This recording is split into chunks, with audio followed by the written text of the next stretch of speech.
Well, thanks for joining us. Victory again last weekend against Halifax. What was it like playing in those sweltering conditions? Yeah, it gets warm. It was really warm. But it's the same for both teams, you know, so it's just as hard for them as it is us.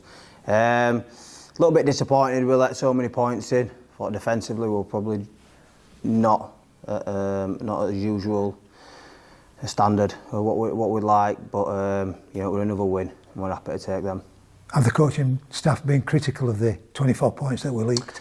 I think we're just really hard on ourselves, you know, that's kind of standard that we've set this year about, you know, defence being, well, it's shown really, it kind of has been all year, as good as it gets, you know what I mean? We've not let many points in, so that was probably one of his bad games that we've let the points in, so we're a little bit disappointed with what we did at weekend, but like I said, a win's a win.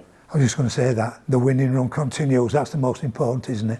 Yeah, of course it is. Of course it is. You know, it's like I said, it's another win, and we know there's going to be some games like that. There's going to be some dogfights this year where things aren't going to be perfect. Game's not going to be as perfect and going exactly how we want it. But as long as we're still winning, still grinding out them wins, that's the most important thing. Liam, the last time we spoke with you, you got the problem with your hand, and you were mentioning that you wanted to get Wembley over.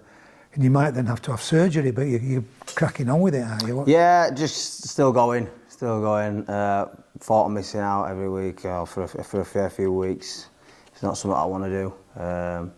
Felt like it, you know, we're having a good year this year, so I still want to be a part of it and still want to get out there with the boys. So that can wait if needs be. Yeah, absolutely. A long trip to Barrow on Sunday. What are you expecting up in Cumbria? Yeah, expecting a real tough game. You know, to be honest with you, TC, we don't take anyone lightly this year. We know that every game's going to be a tough game, and Barrow is going to be another one of those tough games. You know, they're a good side. They throw the ball about. They've got some good ex-Super League experience in there as well, and they've got some real quality Championship players. So we're expecting a real tough game at the weekend. We know that we need to go and be on the ball. And one of those players is Josh Wood, the hooker. Did you play with him here when he was at Trinity? No, not while we were at Trinity. I actually played at Salford with Josh when he was younger. He's a live wire, isn't he? Yeah, really, and he's not someone that you want to run square at as well, because he can put a shot on. But they've got a few decent players as well, you know what I mean, that'll cause you some tricky things.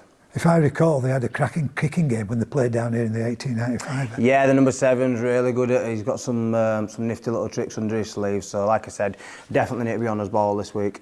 I've got to ask you and Tommy Doyle, the show and go, is it a competition as to who's going to score as many? They just continue, don't they? I think we spoke about it, me and Doyle, about who can score the longest try this year, and I think he might just pick me at 4 metres, you know what I mean? Because they don't score the biggest ones, but all 4 points count. At the minute, you're winning 4-3. Am I? Yeah. That's right, well, I'll take that. I'll try and finally, are you still the best pool player in the club, or has Gaelic closed the gap? No, do you know what? There's actually a few getting good now. There's actually a few. We reckon we need to get another pool table in, because at first there weren't that many pool players, so no one really played it, so like me and Gailey. But everyone's on it now, and there's a few that are getting pub standard. Pub standard. The look on your face makes me think you're enjoying that pool as much as you are your rugby. Yeah. To be fair, yeah, the players' room's just as good as the stuff on field at the minute. So yeah, it's a good environment to be in.